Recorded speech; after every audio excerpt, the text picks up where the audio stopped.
Evelyn Namara, I would call myself a champion for women in technology. I know that's a very big word, but I think all my life and all my journey, I've always had a passion for tech, and specifically technology for development. So that's in a nutshell who I am.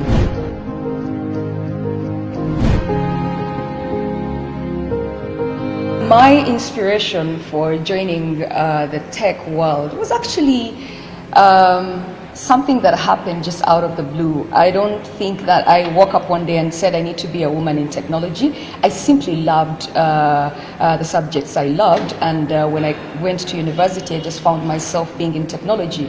I think the issue started when I went to my campus class and found that we were actually few women in technology.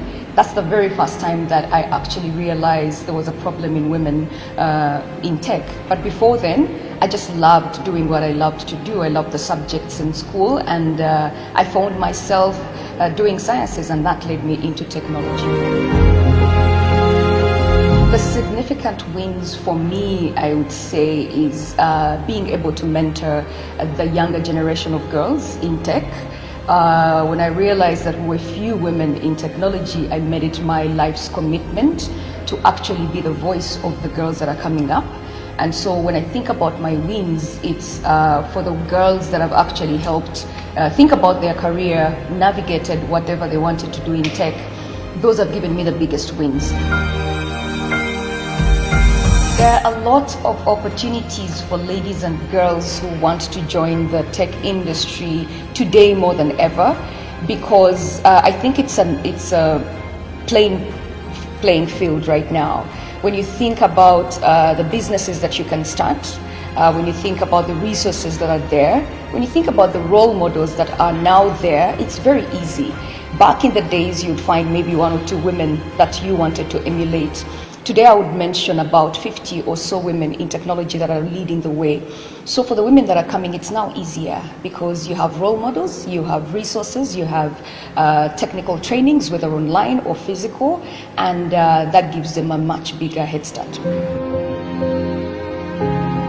There's a lot of challenges for women in tech, and I think one significant one is that most of the women face a lot of stereotypes. You know, you're a woman in a male-dominated field. Who are you?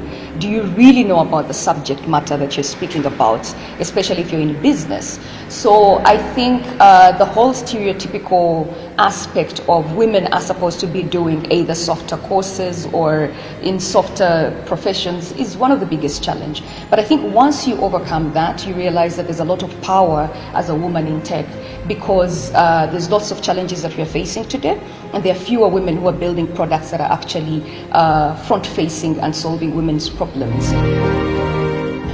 Data storage and access is an important aspect, especially now that most businesses are definitely digital.